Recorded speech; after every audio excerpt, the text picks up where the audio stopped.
धन सतगुरु जी, गुरु की प्यारी साध संगत जी, आपका हमारे YouTube चैनल ज्योति एंड साधना में बहुत बहुत धन्यवाद। इस चैनल के माध्यम से हम सभी साध संगत समक्ष महापुरुषों द्वारा कहे गए वचनों को आप सभी तक पहुंचाना चाहते हैं और अब तक आप सभी द्वारा दिए गए प्यार का हम हृदय की गहराइयों से अभिनंदन करते हैं। आज का वर्तमान समय जहां मनुष्य सांसारिक कार्यों में इतना व्यस्त है कि उसके पास न तो किसी आध्यात्मिक कार्यक्रम में जाने का समय है, ना उसका मन उसे उस जगह जाने देता है, तो हम अपने छोटे से प्रयास द्वारा बहुमूल्य वचनों को 15 से 20 मिनट में आपके सामने रख रहे हैं। आज का हमारा विषय है गुरु का प्यार मन में कैसे बसाएं। तो सत्संग से पहले गुरु प्यार का एक शब्द आप सभी के समक्ष प्रस्तुत है। आप सभी ने प्यार से सुनना है। आप सभी से एक रिक्वेस्ट है कि इस वीडियो को ज़्यादा से ज़्यादा शेयर करें और इस मंच को सब्सक्राइब करें। वो घड़ी सतगुर का ले नाम तू छोड़ कर दुनिया के सारे काम तू। दो घड़ी सतगुर का ले नाम तू छोड़ कर दुनिया के सारे काम तू। दो घड़ी का ध्यान ही रंग लाएगा, दो घड़ी का ध्यान ही रंग लाएगा। दे समय थोड़ा सुबह और शाम तू, दे समय थोड़ा सुबह और शाम तू। दो घड़ी सतगुर का ले नाम तू छोड़ कर दुनिया के सारे काम तू। दिल किसी का मत दुखाया कर कभी, दिल किसी का मत दुखाया कर कभी, कर कभी उपकार के काम तू, कर कभी उपकार के काम तू। दो घड़ी सतगुर का ले नाम तू छोड़ कर दुनिया के सारे काम तू। त्याग करे आलस को आसत संग में, त्याग करे आलस को आसत संग में, पहुँच जाएगा फिर मुक्ति धाम तू, पहुँच जाएगा फिर मुक्ति धाम तू। दो घड़ी सतगुर का ले नाम तू, दो घड़ी ठाकर का ले नाम तू छोड़ कर दुनिया के सारे काम तू, छोड़ कर दुनिया के सारे काम तू। परम पूज्य परम संत कृपाल सिंह जी महाराज अपने सत्संग प्रश्नों में संगत के महत्वपूर्ण प्रश्नों का उत्तर देते हुए फरमाते हैं, गुरु का प्यार मन में कैसे बसे। अगर आप चाहते हैं कि गुरु का प्यार आपके मन में बसे तो एक ही उपाय है, उसकी मीठी सुख भरी याद हर वक्त आपके दिल में रहे। दम दम उसको याद करो, बाहर के मोह बंधन ढीले पड़ जाएंगे, तवज्जो बाहर नहीं जाएगी। गंधी इत्र बेचने वाले की दुकान पर आप जाओ वहाँ कुछ भी ना खरीदो, खुशबू तो आएगी ही। अगर वो आपको इत्र की शीशी भी दे दे फिर तो क्या कहना। संतों की संगत में आपको रूहानियत की मीठी खुशबू मिलती है। निजानंद की मस्ती उस मंडल में जाकर मिलती है। उससे मन में शौक पैदा होता है, प्यार पैदा होता है और धीरे धीरे आपकी देखने वाली आंख बदल जाती है। ये तरीका है संतों का आपके मन में प्यार पैदा करने का। फिर वो आपको अंतर में प्रभु की ज्योति और श्रुति से जोड़ देते हैं। जैसे जैसे आप अंतर में उससे जुड़ते हैं आपका जीवन पलटा खाता है। इस रास्ते में, प्रमाद के रास्ते में सबसे पहली और जरूरी चीज ये है गुरु आज्ञा का पालन करना। आप अंतर में कर्ण कारण प्रभु सत्ता से नाम या शब्द से जुड़ेंगे तो सारे दैवी गुण आपके अंतर में उतरने लगेंगे। सारे विकार, सारी वासनाएं अंतर से निकलती चली जाएंगी। आप गुणों की खान बन जाएंगे। लेकिन उसके लिए, गुरु के लिए श्रद्धा और भक्ति भाव मन में होना जरूरी है। भक्ति भाव पैदा होने में समय लगता है, वो एक दिन का काम नहीं है। आप अभी से शुरू करें तो धीरे धीरे गुरु से प्यार आपकी दिल को राह बन जाएगी। प्यार लेना नहीं जानता, हमेशा देना जानता है, दूसरों के लिए कुर्बानी करना जानता है। परमात्मा प्रेम है और प्रेम परमात्मा है। इसलिए सभी महापुरुष जो आज तक दुनिया में आए प्रेम पर बड़ा जोर देते रहे हैं। दशम गुरु ग्रंथ साहब ने कहा, साज कहूँ सुन ले सबे, जिन प्रेम कियो तिन ही प्रभु पाए। जिसके हृदय में प्रेम नहीं वो प्रभु को नहीं पा सकता। प्रेम ही से प्रभु को पाया जा सकता है। यहाँ समाजों का सवाल नहीं है। आप किसी भी समाज में हो तो इंसान ही हैं तो इंसान ही हैं।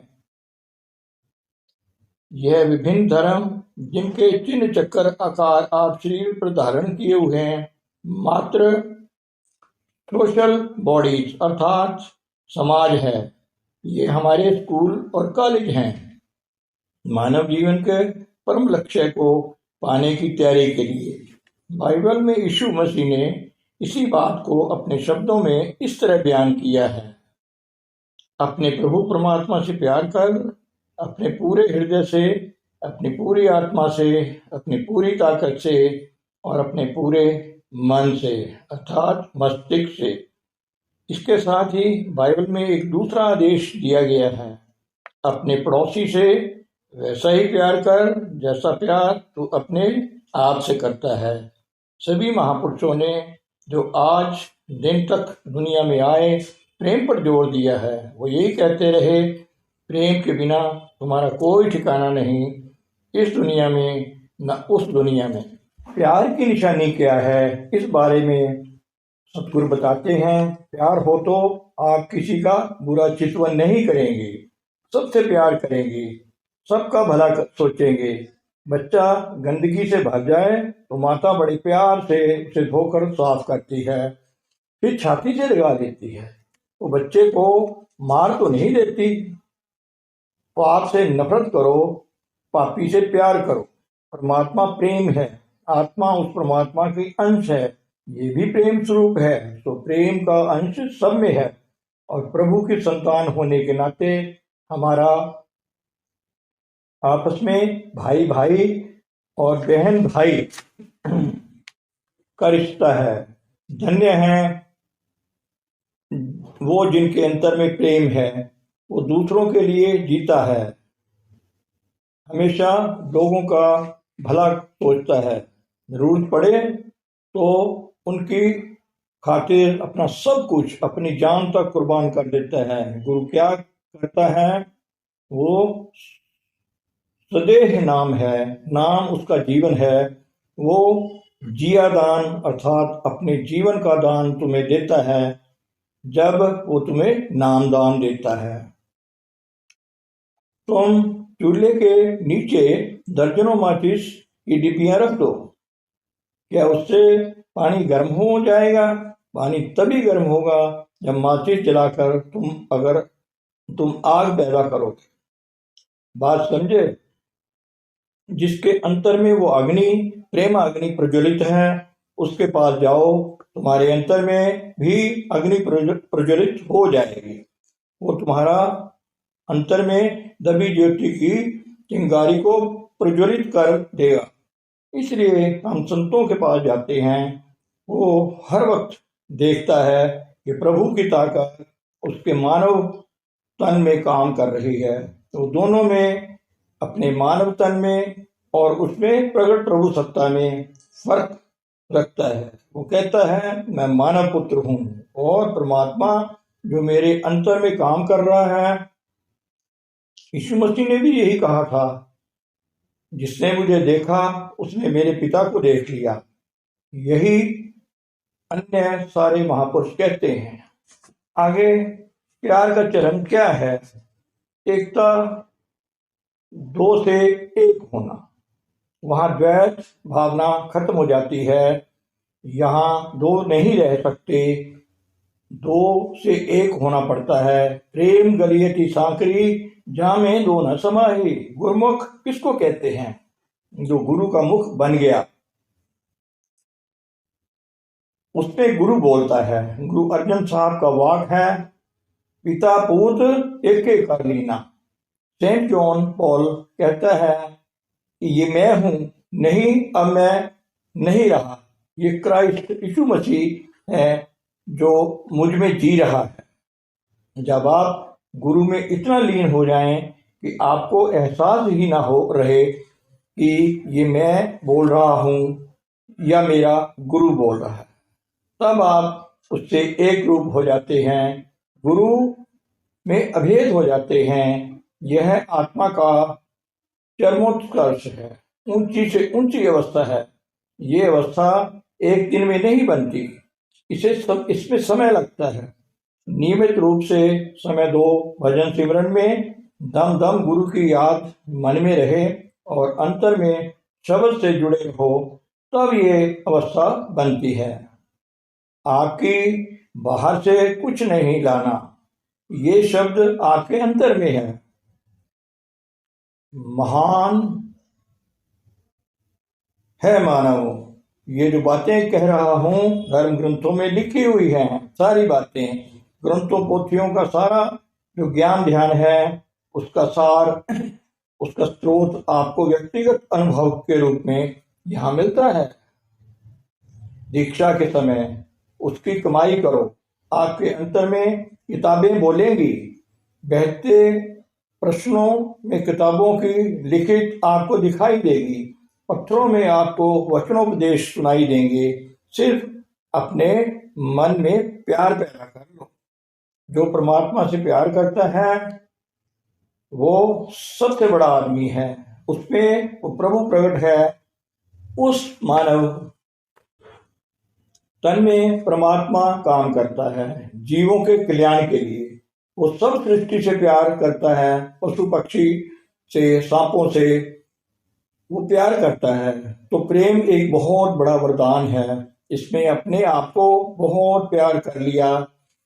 अब हम उस प्रेम को आगे बढ़ाएं, उसे विकसित करें, सबसे प्यार करें, एक दूसरे की मदद करें। हम अपने लिए नहीं दूसरों के लिए जिए। ये सबक है जो हमें सीखना है। प्रभु का, गुरु का वरदान उसकी दया में हमें प्राप्त है। जीवन में प्रेम आ जाए तो हर चीज सुंदर हो जाएगी।